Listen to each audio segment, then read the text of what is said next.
이게 뭔 것 같아? 400, 700. 뭐 어떤 암호 같기도 하고 아니면 40만 700원? 입금 금액? 그런 거 같기도 하고. 아, 저 알 것 같아요. 뭐야? 오늘의 출연료?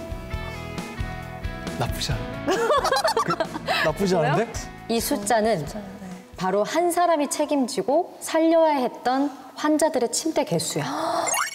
한 사람이 한 사람. 책임지고 살려야 했던 침대 개수요?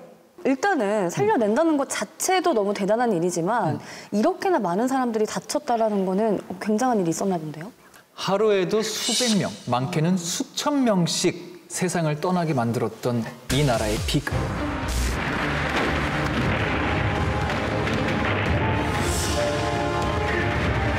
바로 6.25 전쟁 당시 이야기야. 더 이야기를 하기 전에 이미지를 하나 보여줄게. 이거 저희 집에도 있어요. 있어? 네. 이게 뭐지? 군화? 군화. 네.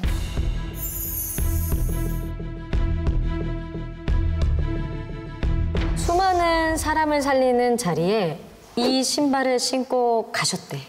오늘의 주인공이. 어떤 분일 것 같아? 당연히 건장한 남성? 일단은 남자분. 그치. 대부분 이 신발을 보고 그렇게 생각했을 것 같은데 오늘 내가 소개할 사람은 남자가 아니야. 6.25 당시 전쟁터로 달려나가셨던 6.25 여성 유공자 박옥선 할머니야. 할머니? 여자분이지. 전쟁터에 여자의 신분으로 이 신발, 이 군화를 신고 나가셨다고요? 교과서 어디에도 여성 유공자는 기록되지 않았을 거야. 네. 못 봤지? 네. 그런데 우리가 상상하는 것 이상으로 많은 분들이 6.25 전쟁 당시 이 나라를 지키기 위해서 또 사람들을 살리기 위해서 전쟁터로 나가서 사람들을 실제 살리셨어. 그리고 그중 한 분이 바로 오늘의 주인공 박옥선 할머니야. 박옥선 할머니.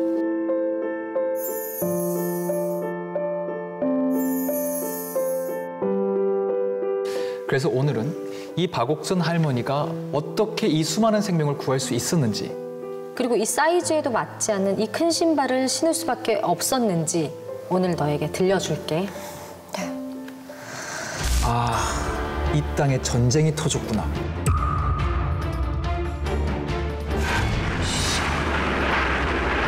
제발 도와달라 라는 말을 해. 어떡해. 제가 하겠습니다. 저요?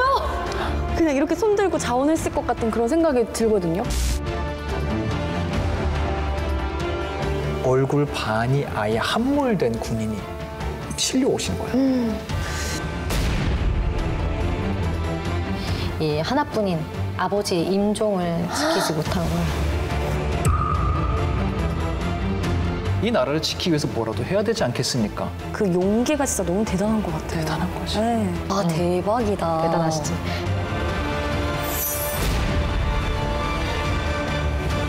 박옥선 할머니는 사실 동네에 소문난 부잣집의 따님이었어. 오, 정말요?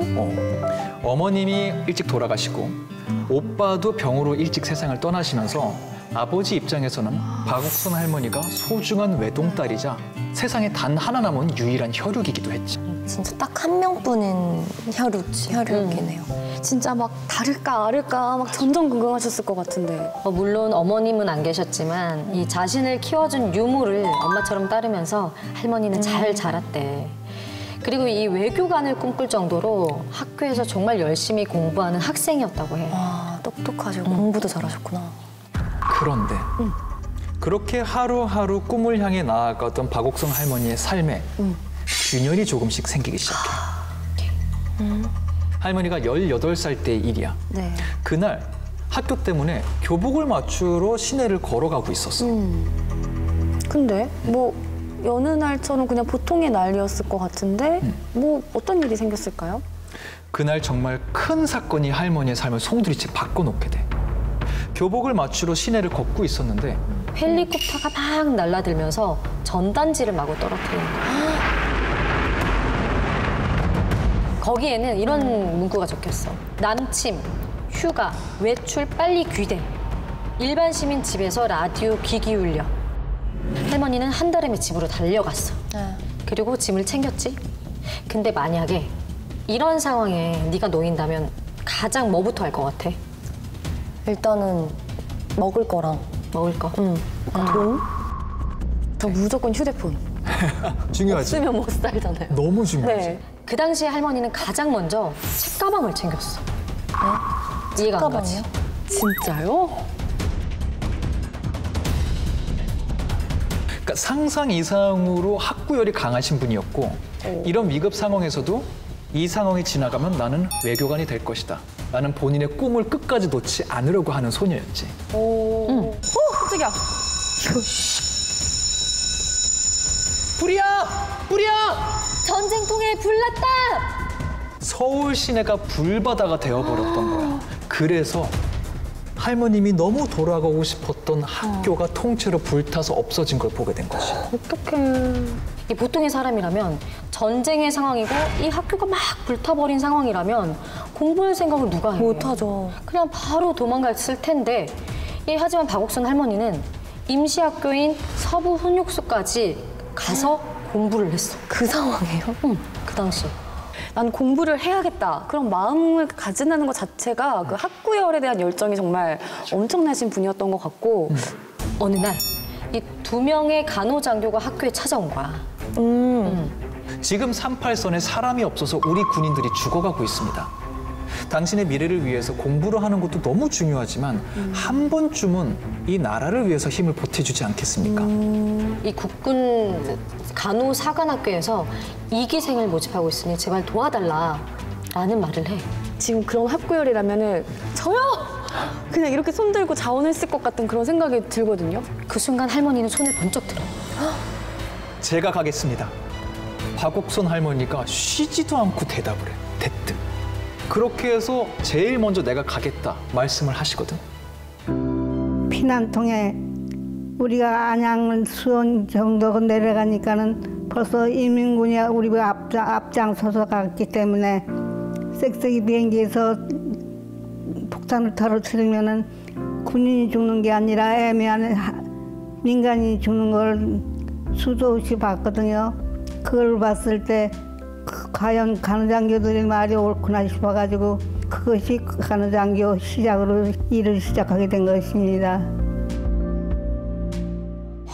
그렇게 일단 서명을 하고 집으로 왔는데 아무리 생각해도 이 아빠가 반대를 할 것 같은 거야. 당연히 반대를 하겠죠. 부모님이 어떤 부모님이 자진해서 전쟁터로 간다는 딸을 그래 다녀오너라 하시겠어요. 그리고 게다가 하나뿐인 딸인데. 맞아. 그래서 할머님은 아버지에게 자원 입대 사실을 철저히 비밀로 하기로 마음을 먹었다. 알리지도 않고 조용히 있다가 입된 날, 그 날이 돼서야 아빠도 아닌 유모에게만 이 사실을 말해. 제발 유모님 아버님한테 바로 이야기 말씀드리기를. 내가 군입대 시험을 봤는데 합격했어. 나 지금 가야 하는데 내가 집을 나서고 나면 한참 뒤에 그때 유모가 아버지에게 얘기를 해줘. 이 얘기를 듣고 어떻게 가만히 있겠어. 말씀드려야죠. 바로 아버님에게 갔지. 이 사실을 알려드려. 아버님이 정말 혼비백산해서 서울역으로 딸을 쫓아가. 너 위험하게 어딜 가? 당장 집으로 와. 라고 말이야. 어떻게 끌고 갔을까요? 자식이 이기는 부모 없다고. 맞아. 쉽지도 않았을 것 같아요. 엄마가 얘기하지 말라 그랬더니 나 가자마자 아버지한테 얘기하니까 아버지가 서울역까지 따라 나오셔가지고 안 가면 안 되느냐 그랬더니 거짓말을 했어요. 내가 안 가면 아버지 엄마 붙잡아 가니까 안 된다고 1년만 갔다 오겠다고. 그랬을 때 아버지가 돌아서 오시는 걸 보고 가슴이 굉장히 아팠었죠. 할머님은 그렇게 간호장교가 되기 위한 기차에 타게 되시지.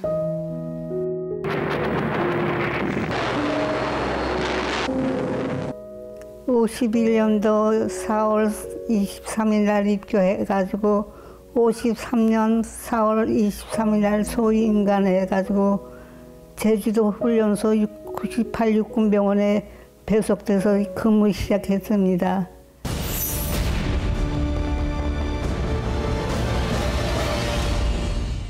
이때 할머니 나이가 겨우 18살이란 말이야. 그러니까요. 정말 어린 나이야. 네.